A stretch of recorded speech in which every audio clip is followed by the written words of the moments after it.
Next, ಕುಟುಂಬ ನಿವೃತ್ತಿ ವೇತನ ನಿಯಮಗಳು 2002 1/4/1998ರಿಂದ ಜಾರಿ.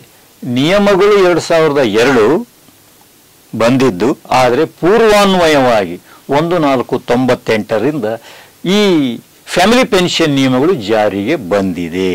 ನೆಕ್ಸ್ಟ್, ನಿಯಮ 3H 1/4/2006 ನಂತರ ನೇಮಕಗೊಂಡ ನೌಕರರಿಗೆ ಈ ಕುಟುಂಬ ಪೆನ್ಷನ್ ಅನ್ವಯಿಸುವುದಿಲ್ಲ.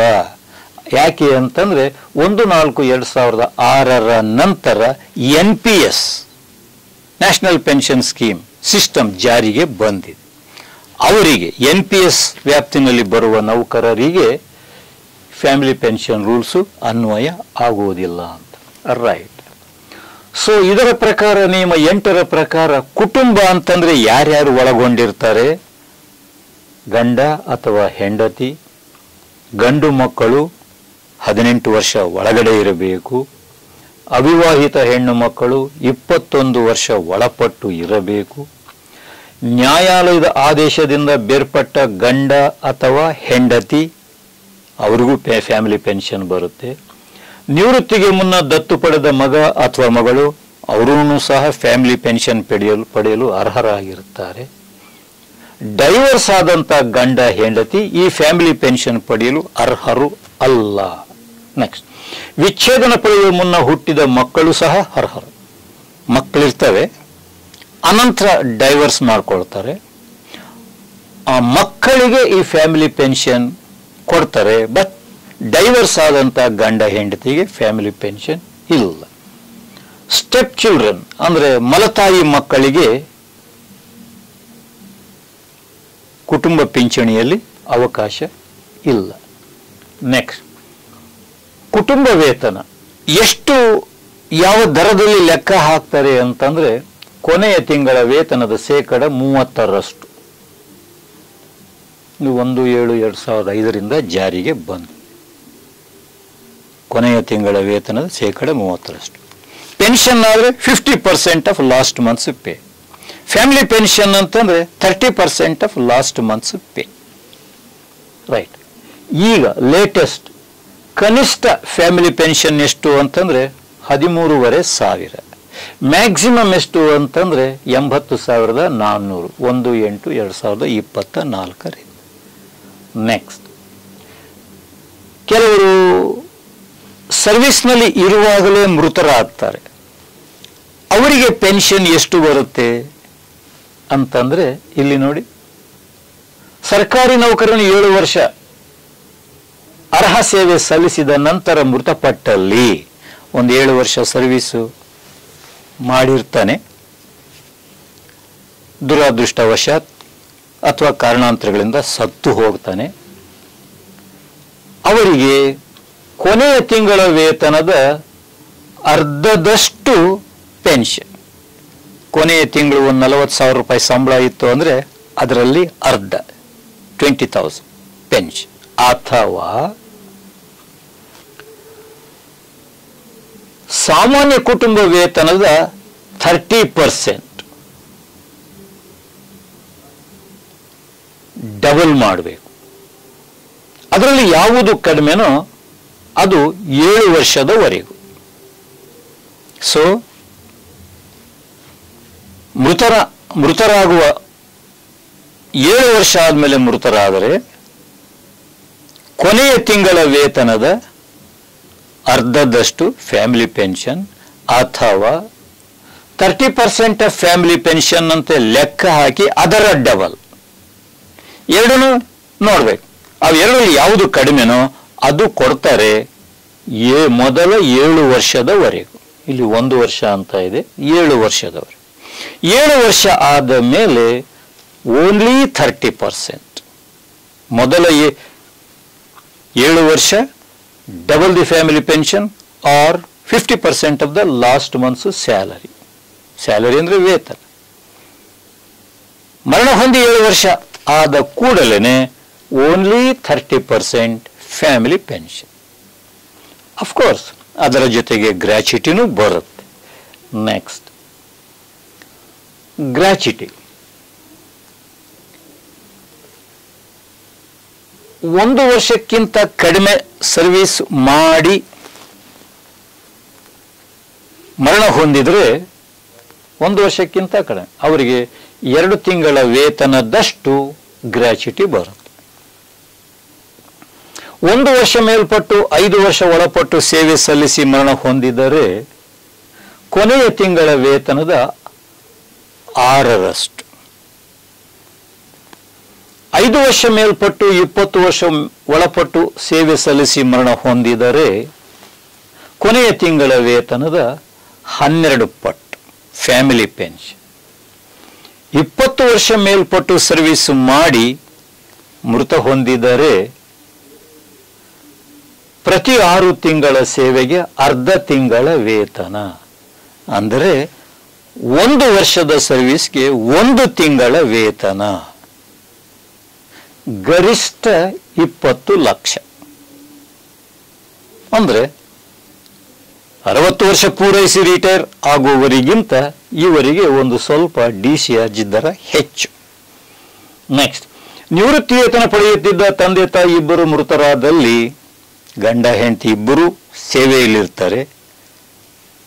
ಆಗ ಇಬ್ಬರ ಫ್ಯಾಮಿಲಿ ಪೆನ್ಷನ್ 80,040, ಅದಕ್ಕಿಂತ ಜಾಸ್ತಿ ಕೊಡೋದಿಲ್ಲ. ಗಂಡ ಹೆಂಡತಿ ಇಬ್ಬರು ಸರ್ಕಾರಿ ನೌಕರರಾಗಿದ್ದು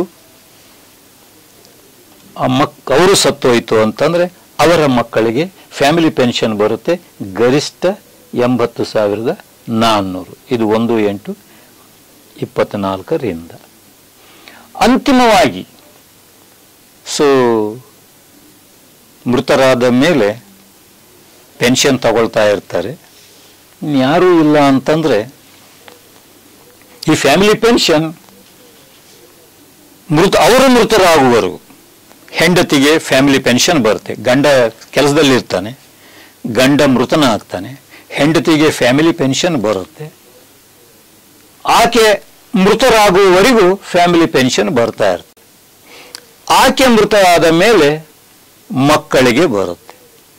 ಆ ಮಕ್ಕಳು ಎಲ್ಲ ಪ್ರಾಪ್ತ ವಯಸ್ಕರು ಆದರೆ ಅಲ್ಲಿಗೆ ಪೆನ್ಷನ್ ನ ಇತಿಹಾಸ ಮುಗಿಯುತ್ತೆ. ಬಟ್ ಆ ಮಕ್ಕಳಲ್ಲಿ ಯಾರಾದರೂ ಅಂಗವಿಕಲರು, ಬುದ್ಧಿಮಾಂದ್ಯರು ಏನಾದರೂ ಇದ್ದರೆ ಅವರಿಗೆ ಆ ಪೆನ್ಷನ್ ಮುಂದುವರಿಯುತ್ತೆ ಅವರು ಮೃತರಾಗುವವರೆಗೂ.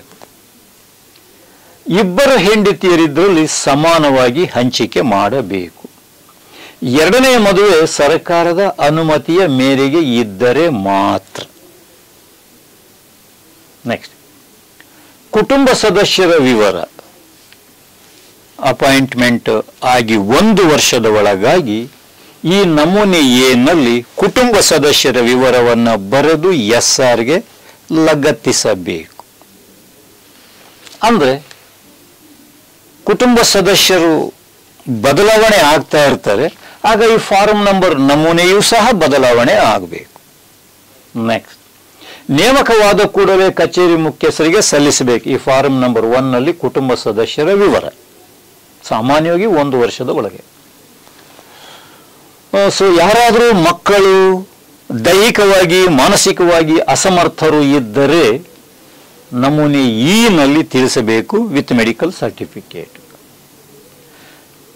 ಕುಟುಂಬ ವೇತನ ತಿಳುವಳಿಕೆ ಬಗ್ಗೆ ಸರ್ಕಾರಿ ನೌಕರರು ಸತ್ತು ಹೋಗ್ತಾರೆ.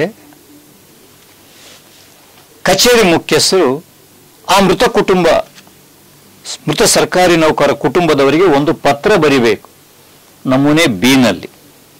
ಅದರಲ್ಲಿ ಶ್ರೀ ಇವರು ಮೃತರಾದಂತೆ ತಿಳಿಸಿ ಬಹಳ ಸಂತಾಪ ಸೂಚಕ ಮಾಡ್ತಿದ್ದೇವೆ. ನಿಯಮಾನುಸಾರ ಕುಟುಂಬ ಸದಸ್ಯರಿಗೆ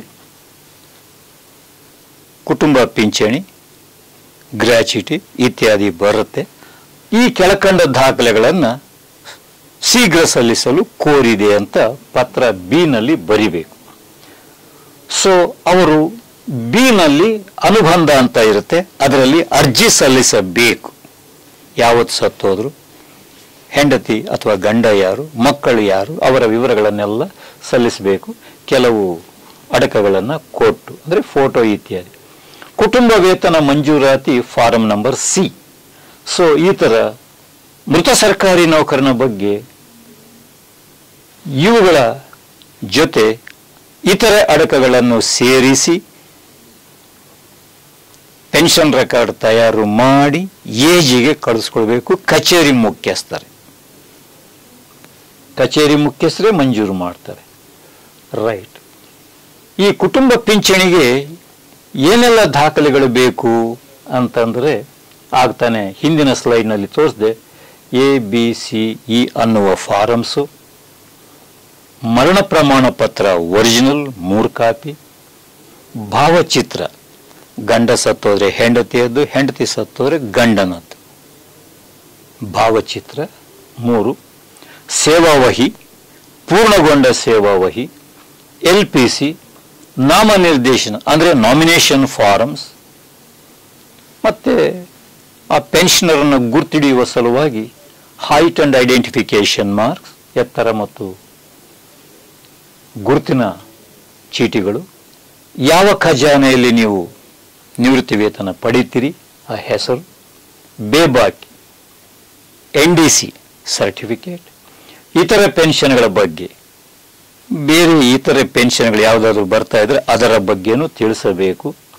ಸಂರಕ್ಷಕರ ಪಾತ್ರ, ಮೈನರ್ ಚಿಲ್ಡ್ರನ್ಗೆ ಪೆನ್ಷನ್ ಕೊಡಲಿಕ್ಕೆ ಅರ್ಹತೆ ಇದೆ ಅಂತಂದ್ರೆ ಗಾರ್ಡಿಯನ್, ಅದು ಡಿಸ್ಟ್ರಿಕ್ಟ್ ಜಡ್ಜ್ನಿಂದ ಗಾರ್ಡಿಯನ್ಶಿಪ್ ಸರ್ಟಿಫಿಕೇಟ್ ಪಡೆದು ಲಗತ್ತಿಸಬೇಕು.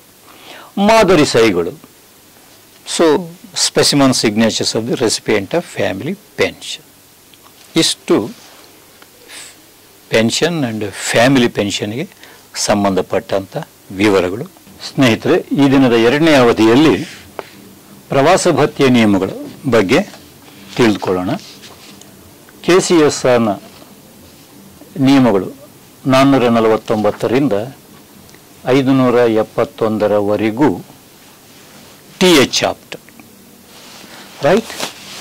ಈ TA ಸಲುವಾಗಿ ನಿಯಮ 451ರ ಪ್ರಕಾರ ಸರ್ಕಾರಿ ನೌಕರರನ್ನು ಶ್ರೇಣಿಗಳ ಮೇಲೆ, ವೇತನದ ಮೇಲೆ 5 ವರ್ಗಗಳಾಗಿ ವಿಂಗಡಣೆ ಮಾಡಿದ್ದಾರೆ. 1,18,700 ವೇತನ, ಸಾಮಾನ್ಯ ವೇತನ ಅಂದರೆ basic pay, stagnation increment, additional increment and personal pay ವೇತನ ಮೇಲ್ಪಟ್ಟು ಇದ್ದರೆ ಅವರು 1A ಕ್ಯಾಟಗರಿಗೆ ಬರ್ತಾರೆ. ಅವರಿಗೆ ಟ್ರೈನ್ನಲ್ಲಿ ಆದರೆ ಶತಾಬ್ದಿ ಎಕ್ಸ್ಪ್ರೆಸ್ ಅಥವಾ AC ಕ್ಲಾಸ್ 1 ಫಸ್ಟ್ ಕ್ಲಾಸ್ನಲ್ಲಿ ಪ್ರಯಾಣ ಮಾಡಲಿಕ್ಕೆ ಅರ್ಹತೆಯನ್ನು ಹೊಂದಿದ್ದಾರೆ. ಟ್ರೈನ್ನಲ್ಲಾದರೆ ಶತಾಬ್ದಿ ಎಕ್ಸ್ಪ್ರೆಸ್ ಅಥವಾ AC ಫಸ್ಟ್ ಕ್ಲಾಸ್, ಆ ಟ್ರೈನಲ್ಲಿ ಅವರು ಪ್ರಯಾಣ ಮಾಡಲಿಕ್ಕೆ ಅರ್ಹತೆಯನ್ನು ಹೊಂದಿರ್ತಾರೆ. KSRTC ಅಥವಾ ಅದರ್ ಸ್ಟೇಟ್ ಕಾರ್ಪೊರೇಷನ್ ಬಸ್ಗಳಲ್ಲಿ ಆದರೆ ವೋಲ್ವೋ, ಕರೋನಾ, AC ಸ್ಲೀಪರ್ನಲ್ಲಿ ಅವರು ಪ್ರಯಾಣ ಮಾಡಬಹುದು. ಯಾರು 1,18,700 ವೇತನ ಅಂಡ್ ಅಬೌವ್ ಇರುವಂಥವರು. 1B ಅಂತಂದರೆ ಇನ್ನು ಗ್ರೂಪ್ A ಆಫೀಸರ್ಸ್ 83,700, 1,55,200 ಆ ಮೇಲ್ಪಟ್ಟ ಶ್ರೇಣಿಗಳು ಅವರೆಲ್ಲರೂ ಸಹ ಗ್ರೂಪ್ A ಆಫೀಸರ್ಸ್. ಅವರನ್ನು ಸಹ ಶತಾಬ್ದಿ ಎಕ್ಸ್ಪ್ರೆಸ್ನಲ್ಲಿ ಪ್ರಯಾಣ ಮಾಡಬಹುದು. ಬೇರೆಯವರಲ್ಲಿ AC ಚೇರ್ ಕಾರ್, ಮಲಗೋದಕ್ಕಾದರೆ AC 2 ಟೈರ್ ಅರ್ಹತೆ ಪಡೆದಿರ್ತಾರೆ. ಅವರನ್ನು ಸಹ KSRTC ಬಸ್ನಲ್ಲಾದರೆ Volvo AC, Corona AC sleeper ಅದರಲ್ಲಿ ಪ್ರಯಾಣ ಮಾಡಿ ಕ್ಲೇಮ್ಸ್ ಅನ್ನು ಪಡೆಯಬಹುದು. ಇನ್ನು ಉಳಿದಂತೆ ಗ್ರೂಪ್ B ಆಫೀಸರ್ಸ್, ಮೇಲ್ಗಡೆಯವರೆಲ್ಲ gazetted. Group B officers AC chair car, ಯಾವುದೇ ಟ್ರೈನ್ನ AC ಚೇರ್ ಕಾರ್ ಅಥವಾ ಫಸ್ಟ್ ಕ್ಲಾಸ್, ಮಲಗೋದಕ್ಕೆ ಆದರೆ AC 3 ಟೈರ್ನಲ್ಲಿ ಪ್ರಯಾಣ ಮಾಡಲು ಅರ್ಹತೆಯನ್ನು ಹೊಂದಿರ್ತಾರೆ. KSRTC ಬಸ್ ಆದರೆ ಶೀತಲ್, AC ಅಥವಾ ರಾಜಹಂಸ ಅವುಗಳಲ್ಲಿ ಪ್ರಯಾಣ ಮಾಡುವ ಅರ್ಹತೆಯನ್ನು ಪಡೆದುಕೊಂಡಿರ್ತಾರೆ. Group C officers AC chair car, first class AC 3 tier, ಅದೇ ಮೇಲೆ ಇದ್ದಂಗೆನೆ ಅವರಿಗೂ ಸಹ. ಗ್ರೂಪ್ ಸಿನವರಿಗೆ non AC express and ordinary. Group D other trains non AC express or ordinary. ಈ ಥರ ವೇತನವನ್ನು ಆಧರಿಸಿ ನಿಯಮ 451ರಲ್ಲಿ ಸರ್ಕಾರಿ ನೌಕರರನ್ನು 5 ವರ್ಗಗಳನ್ನಾಗಿ ಮಾಡಿದ್ದಾರೆ. 1,18,700 ಇದು ವೇತನ. ಅದರ ಮೇಲ್ಪಟ್ಟು ಇರೋರೆಲ್ಲ ಶತಾಬ್ದಿ, ಈ ಓಲು ಅವುಗಳಲ್ಲಿ ಪ್ರಯಾಣ ಮಾಡಬಹುದು. ಇನ್ನು 1B 2 3 ಇವೆಲ್ಲ ವೇತನ ಶ್ರೇಣಿಗಳನ್ನು ಆಧರಿಸಿ ವರ್ಗೀಕರಣ ಮಾಡಿದ್ದಾರೆ.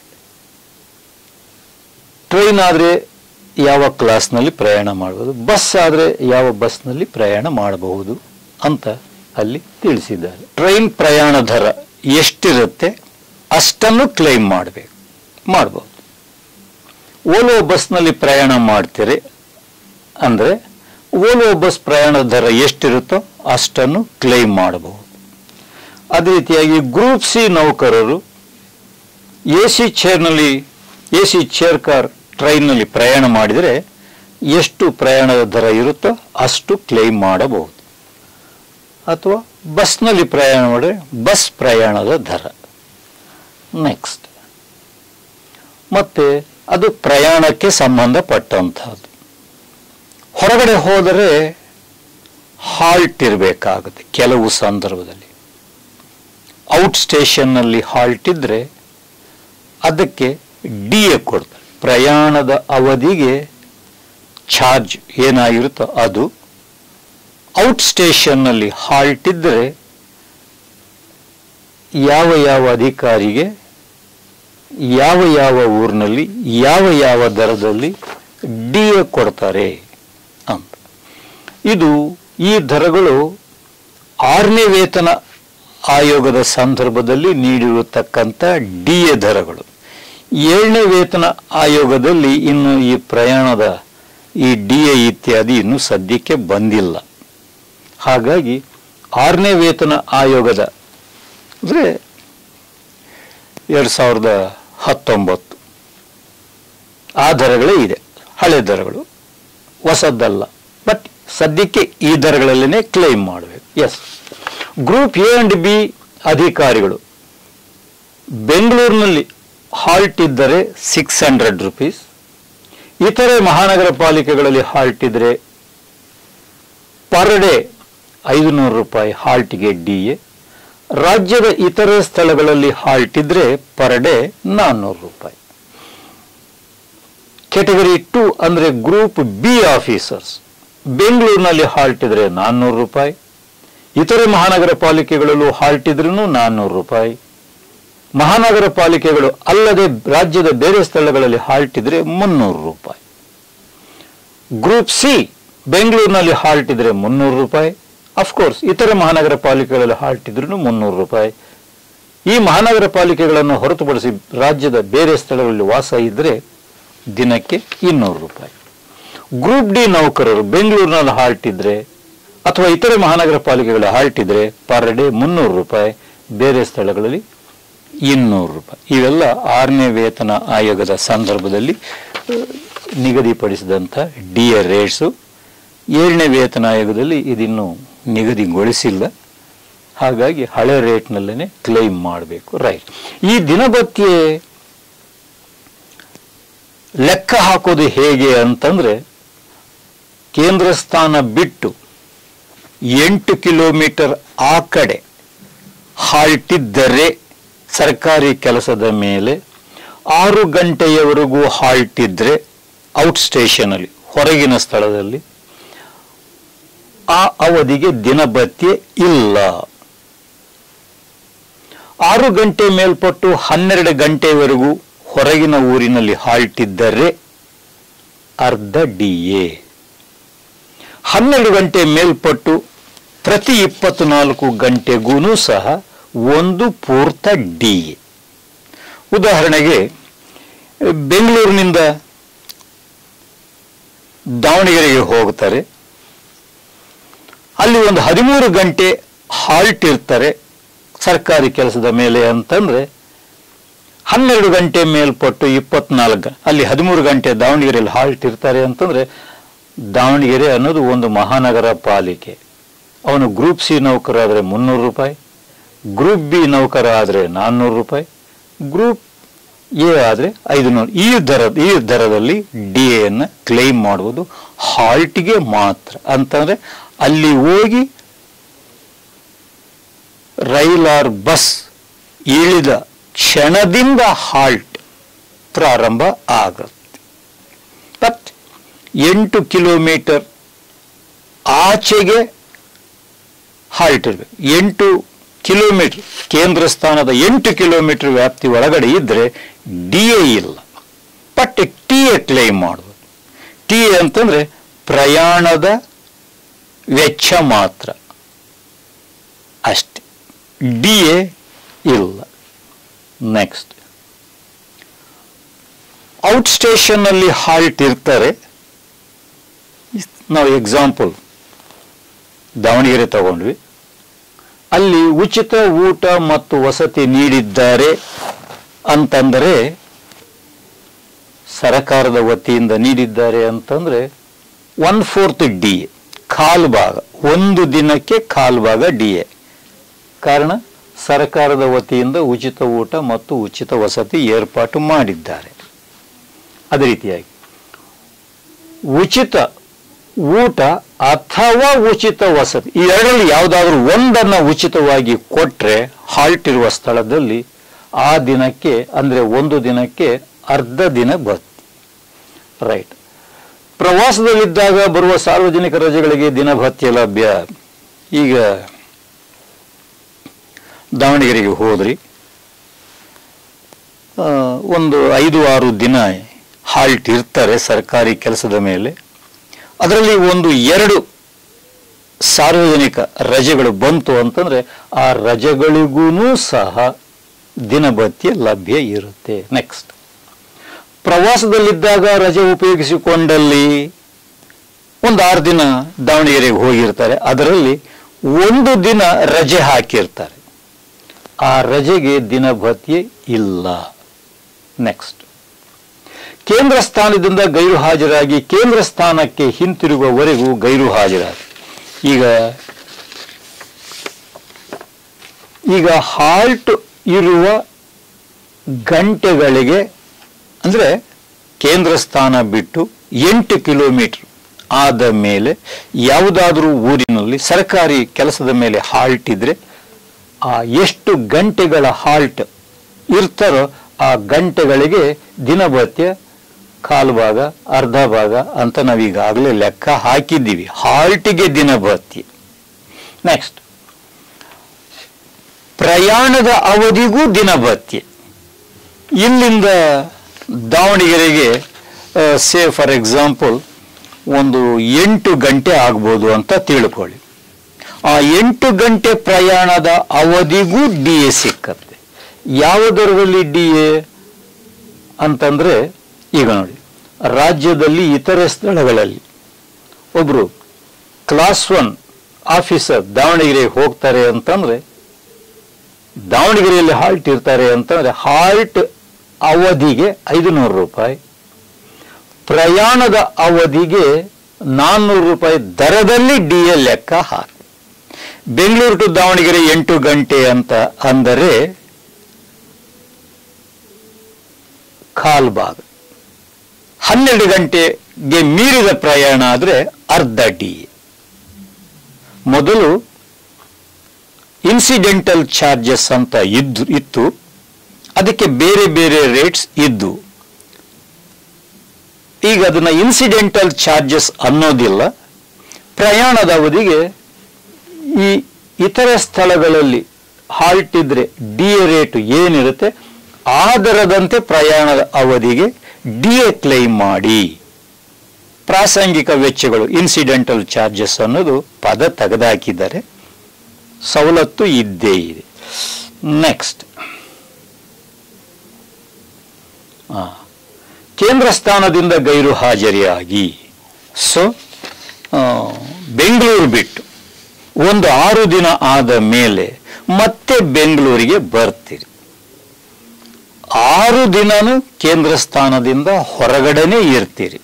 6 ದಿನನೂ ಕೇಂದ್ರ ಸ್ಥಾನದಿಂದ ಹೊರಗಡೆನೇ ಇರ್ತೀರಿ. ಅದರಲ್ಲಿ 4 ದಿನ ದಾವಣಗೆರೆಯಲ್ಲಿ ಹಾಲ್ಟ್ಗೆ ಈ ರೇಟ್ನಲ್ಲಿ DA ಕ್ಲೈಮ್ ಮಾಡಿ.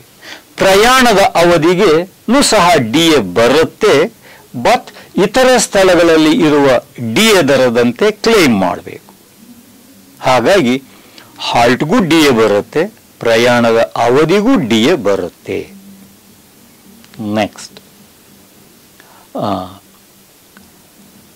ಸೊ ಟ್ರೈನ್ನಲ್ಲಿ ಪ್ರಯಾಣ ಮಾಡಿದ್ರೆ ಏನೆಲ್ಲ ಲಭ್ಯತೆ ಇದೆ? ಟ್ರೈನ್ನ ನಿಮಗೆ ನಿಗದಿ ಅರ್ಹತೆ ಹೊಂದಿರುವ ಕ್ಲಾಸ್ನಲ್ಲಿ ಪ್ರಯಾಣ ಮಾಡಿದ್ರೆ ಆ ಪ್ರಯಾಣದ ವೆಚ್ಚ, ಮತ್ತೆ ಹೊರ ಊರಿನಲ್ಲಿ ಹಾಲ್ಟ್ ಇದ್ದರೆ ದಿನಭತ್ಯೆ, ಜೊತೆಗೆ ಮೈಲೇಜ್. ಮೈಲೇಜ್ ಅಂತಂದ್ರೆ ಬೆಂಗಳೂರಿನಿಂದ ಬಿಡಬೇಕು, ಕಚೇರಿಯಿಂದ ಮೆಜೆಸ್ಟಿಕ್ಗೆ ಹೋಗಬೇಕು ಟ್ರೈನ್ ಹತ್ತಲಿಕ್ಕೆ. ಕಚೇರಿಯಿಂದ ಮೆಜೆಸ್ಟಿಕ್ ರೈಲ್ವೆ ಸ್ಟೇಷನ್ಗೆ ಹೋಗಬೇಕು ಅಂದರೆ ಆಟೋ ಚಾರ್ಜು ಒಂದು 50 ರೂಪಾಯಿ ತಗೊಳ್ತಾನೆ. ಕ್ಲೈಮ್ ಮಾಡಿ ಅದನ್ನು ಮೈಲೇಜ್ ಅಂತ ಕರೀತಾರೆ. ರೈಟ್, ಟ್ರೈನ್ ಹತ್ತಿ ದಾವಣಗೆರೆಗೆ ಹೋಗ್ತೀರಿ, ದಾವಣಗೆರೆಯಲ್ಲಿ ಇಳಿತೀರಿ, ಅಲ್ಲಿ ಯಾವುದೋ ಒಂದು ಆಫೀಸ್ಗೆ ಹೋಗ್ತೀರಿ, ಅಲ್ಲಿನೂ ಸಹ ಆಟೋದಲ್ಲಿ ಹೋಗ್ತೀರಿ, ಅಲ್ಲಿನೂ ಸಹ ಒಂದು 50 ರೂಪಾಯಿ ಆಟೋ ಚಾರ್ಜ್ ಆಗುತ್ತೆ, ಅದನ್ನು ಮೈಲೇಜ್ ಅಂತ ಕರೀತಾರೆ. ಆ ಮೈಲೇಜನ್ನು ಕ್ಲೈಮ್ ಮಾಡಿ ಮತ್ತೆ ಬೆಂಗಳೂರಿಗೆ ವಾಪಸ್ ಬರ್ತೀರಿ, ಮೆಜೆಸ್ಟಿಕ್ನಿಂದ ಆಫೀಸ್ಗೆ ಹೋಗ್ತೀರಿ, ಅದಕ್ಕೊಂದು 50 ರೂಪಾಯಿ ಆಟೋ ಚಾರ್ಜ್. ಹೀಗೆ ಆಟೋ ಚಾರ್ಜ್, ಕ್ಯಾಬ್ ಚಾರ್ಜ್, ಇದನ್ನು ಮೈಲೇಜ್ ಅಂತ ಕರೀತಾರೆ. ಅಂದರೆ ಟೂರ್ ಹೋಗಿ ಬಂದಿದ್ದೀರಿ ಅಂದರೆ ಪ್ರಯಾಣದ ಟಿಕೆಟ್ ದರ, ಬಸ್ ಆರ್ ಟ್ರೈನ್, ಹಾಲ್ಟ್ಗೆ DA, ಪ್ರಯಾಣದ ಅವಧಿಗೂ DA, ಎಲ್ಲೆಲ್ಲಿ ಆಟೋ ಬಳಸುತ್ತೀರಿ ಆಟೋ ಚಾರ್ಜನ್ನು ಮೈಲೇಜ್ ಅಂತ ಕ್ಲೈಮ್ ಮಾಡ್ತಾರೆ. ಕ್ಯಾಬ್ನಲ್ಲಿ ಆಗ್ಬೋದು, ಆಟೋದಲ್ಲಿ ಆಗಬಹುದು. ಅದೇ ರೀತಿಯಾಗಿ ಬಸ್ನಲ್ಲಿ ಪ್ರಯಾಣ ಮಾಡಿದ್ರೆ ಬಸ್ನ ಪ್ರಯಾಣ ದರ, ಅಲ್ಲಿ ಹಾಲ್ಟ್ ಇದ್ದ ದಿನಗಳಿಗೆ ಹಾಲ್ಟ್ DA, ಜೊತೆಗೆ ಮೈಲೇಜ್ ಅಂದರೆ ಏನು ಅಂತ ಈಗಲೇ ಹೇಳಿದ್ದೀನಿ. ವಿಮಾನದಲ್ಲಿ ಪ್ರಯಾಣ ಮಾಡಿದರೆ ವಿಮಾನದ ಪ್ರಯಾಣದ ದರ, ಹೊರಹೂರಿನಲ್ಲಿ ಹಾಲ್ಟ್ ಇದ್ರೆ DA, ಜೊತೆಗೆ ಮೈಲೇಜ್. ಕ್ಯಾಬು ಆಟೋದಲ್ಲಿ ಓಡಾಡಿದ್ರೆ ಅದಕ್ಕೆ ತಗುಲುವ ವೆಚ್ಚ, ಮೈಲೇಜ್. ನೆಕ್ಸ್ಟ್, ಸರಕಾರಿ ವಾಹನದಲ್ಲಿ ಸರ್ಕಾರದ ಕೆಲಸದ ಮೇಲೆ ಪ್ರಯಾಣ ಮಾಡಿದರೆ, ಕೆಲವರು ಆಫೀಸರ್ಸ್ಗೆ ಗವರ್ನಮೆಂಟ್ ವೆಹಿಕಲ್ ಕೊಟ್ಟಿರ್ತಾರೆ, ಆ ಗವರ್ನಮೆಂಟ್ ವೆಹಿಕಲ್ನಲ್ಲೇನೆ ಟೂರ್ ಸರ್ಕಾರಿ ಕೆಲಸದ ಮೇಲೆ ಹೋಗ್ತಾರೆ, ಅದಕ್ಕೆ ಚಾರ್ಜ್ ಏನೂ ಇಲ್ಲ, ಹಾಗಾಗಿ ಪ್ರಯಾಣದ ವೆಚ್ಚ ಇಲ್ಲ. ಹೊರ ಊರಿನಲ್ಲಿ ಹಾಲ್ಟ್ ಇದ್ರೆ ಹಾಲ್ಟ್ಗೆ ಮಾತ್ರ DA. ಎಷ್ಟು ಗಂಟೆಗಳು ಹೊರ ಊರಿನಲ್ಲಿ ಹಾಲ್ಟ್ ಇದ್ದೀರಿ, ಈಗ ತಾನೇ ಹೇಳಿದೆ, ಆ ದರದಲ್ಲಿ DA ಕ್ಲೈಮ್ ಮಾಡಬೇಕು. ನೆಕ್ಸ್ಟ್, ಇದರಲ್ಲಿ ಮೈಲೇಜ್ ಇಲ್ಲ, ಗವರ್ನಮೆಂಟ್ ವೆಹಿಕಲ್ನಲ್ಲಿ ಹೋಗೋದ್ರಿಂದ auto charge or cab charge ಇಲ್ಲ. ಯಾಕೆಂದ್ರೆ ಸರ್ಕಾರಿ ವಾಹನದಲ್ಲೇನೆ ಹೋಗ್ತೀರಿ. ಯಾವ ಆಫೀಸ್ನಿಂದನೇ ಸರ್ಕಾರಿ ವಾಹನ, ಹೊರಹೂರಿಗೆ ಹೋದಾಗ ಅದೇ ಸರ್ಕಾರಿ ವಾಹನದಲ್ಲೇನೆ ಎಲ್ಲಿ ಹೋಗಬೇಕು ಅಲ್ಲಿಗೆ ಹೋಗ್ತೀರಿ, ಹಾಗಾಗಿ ಆಟೋ ಚಾರ್ಜ್ ಅಲ್ಲಿ ಬರೋದಿಲ್ಲ. ಸರ್ಕಾರಿ ವಾಹನಕ್ಕೆ ಪ್ರಯಾಣದ ವೆಚ್ಚ ಇರೋದಿಲ್ಲ. ಬಟ್ ಅಲ್ಲಿ ಹಾಲ್ಟ್ ಇದ್ದರೆ ಮಾತ್ರ ಹಾಲ್ಟ್ DA ಸಿಕ್ಕತ್ತೆ. ಜೊತೆಗೆ ಪ್ರಯಾಣದ ಅವಧಿಯ DAನೂ ಸಿಕ್ಕತ್ತೆ. ಅಷ್ಟೇ, ಚಾರ್ಜ್ ಇಲ್ಲ, ಮೈಲೇಜ್ ಇಲ್ಲ. ಪ್ರಯಾಣದ ಅವಧಿಯ DA, ಹಾಲ್ಟ್ ಇದ್ದ DA ಅಷ್ಟೆ. ಅದು ಯಾವಾಗ ಸರ್ಕಾರಿ ವಾಹನದಲ್ಲಿ ಪ್ರಯಾಣ ಮಾಡಿದಾಗ ನಿಯಮ 527.